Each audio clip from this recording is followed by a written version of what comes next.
నమస్తే. శ్రీ పరంజ్యోతి భగవతి భగవాన్ అద్భుతం.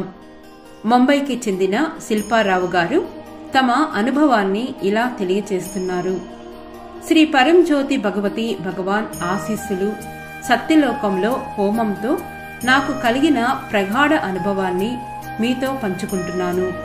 డిసెంబర్ 23, 2022న మేము మా అబ్బాయితో దుబాయ్లో ఉన్న సమయంలో మా వారికి మెదడులో రక్తస్రావం జరిగింది. ఇది మా కుటుంబానికి పరీక్షా సమయము. మా కుటుంబ సభ్యులమంతా సేవకుల బృందంతో కలిసి ఆయన త్వరగా కోలుకోవాలని ప్రార్థించాము. దైవ కృపతో మేము మంచి వైద్యుల బృందాన్ని సంప్రదించాము. 11 రోజులు ఆసుపత్రిలో ఉంచిన సమయంలో ఆయనకు అద్భుతమైన వైద్య సంరక్షణ లభించింది. ఆ కాలంలో సుదర్శన హోమం నిర్వహిస్తున్నారు. నేను కుటుంబ సుదర్శన హోమం కోసం నమోదు చేసుకున్నాను. ఆసుపత్రి నుండి ఆన్లైన్లో హోమానికి హాజరయ్యాను. ఈ సమయంలో నేను నా భర్త కోలుకోవాలని హృదయపూర్వకంగా ప్రార్థించాను. సుదర్శన హోమం ద్వారా శ్రీ పరంజ్యోతి ఆశీస్సులను కోరాను. మా వారికి పూర్తి స్వస్థత చేకూర్చమని ప్రార్థన చేశాను.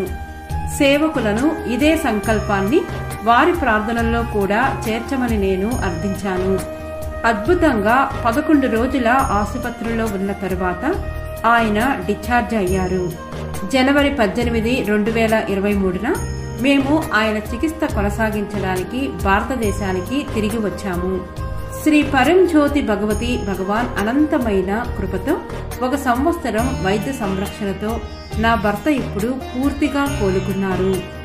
ఈ దైవిక అనుగ్రహానికి ఇంత కష్ట సమయంలో మాకు సరైన వైద్యాన్ని, మానసిక బలాన్ని ఇచ్చిన వైదీశ్వర శ్రీ పరంజ్యోతి భగవతి భగవానుల ఎడల శాశ్వత కృతజ్ఞతతో శరణాగతులమై ఉంటాము. అనంత కోటి ధన్యవాదాలు శ్రీ పరంజ్యోతి భగవతి భగవాన్.